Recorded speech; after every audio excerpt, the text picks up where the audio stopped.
We all have those moments, right? The ones that just completely stop you in your tracks, and you're left asking these huge, overwhelming questions. But what if the secret to getting through that uncertainty isn't about getting the perfect answer, but about asking a better question? Today, we're going to dive into how just a tiny one-word shift can completely change our perspective and, well, deepen our trust. And it all kind of kicks off with this simple question. Picture this. Mary gets a visit from an angel. Yeah, an angel, who drops the most unbelievable news you could possibly imagine. You're going to carry the Son of God. I mean, talk about impossible, right? And in the face of all that, this was her response. And what's so fascinating is what she didn't say. She didn't shoot back with, "Whoa, wait a minute, why me? Why now? Why is this happening?" Her question, it wasn't a protest. It was all about her posture, her attitude. And that small difference, oh, it's huge. It changes everything. All right, so let's really get into this. Why versus how? It's like a tale of two completely different questions. They might look similar at first glance, but trust me, they're coming from totally different places.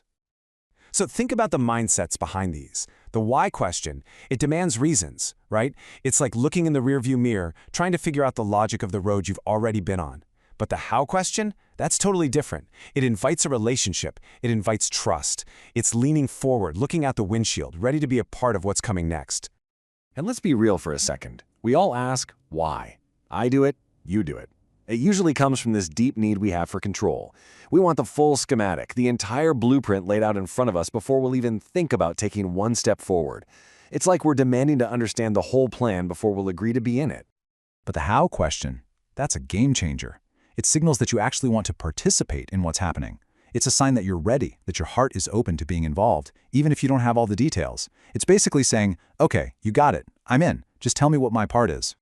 And this how question, it really leads to something even deeper. This isn't just some clever communication trick.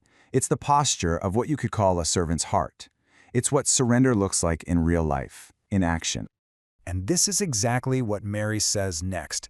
Right after she asks how, she makes this incredibly powerful declaration. It's the ultimate statement of a heart that has just completely surrendered to God's will, saying, I'm ready to play my part in a story that is way, way bigger than me.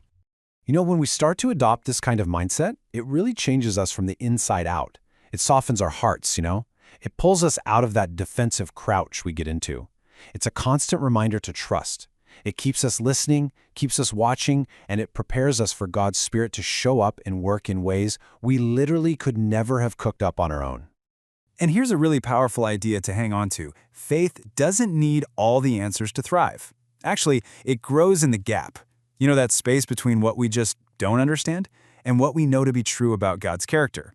Asking how is what lets us live in that space and live there with faith. Okay, so this all sounds great, right? The concept totally makes sense. But how do we actually do this? How do we make this shift in our real lives, especially when things go wrong? When a project totally tanks or a door slams shut and those why questions are just screaming in our heads. I want you to just take a second and really think about this. What's going on in your life right now that has you feeling stuck? Maybe it's a challenge at work or a really tough relationship or just the future feels so confusing. What's that one thing that just makes you want to demand an explanation? So here's a simple, super practical way to start. First step, just acknowledge the why. It's totally natural to feel that way, so don't beat yourself up about it. But then, number 2, make a choice. Intentionally pivot and ask a new question. Something like, okay, God, how are you going to move here? How can I be a part of what you're doing? And then step 3 is the simplest and hardest part. Just listen and watch. Just be ready. And I just want to leave you with this last bit of encouragement. The bottom line is this. Just like Mary, you do not need all the answers to move forward in faith.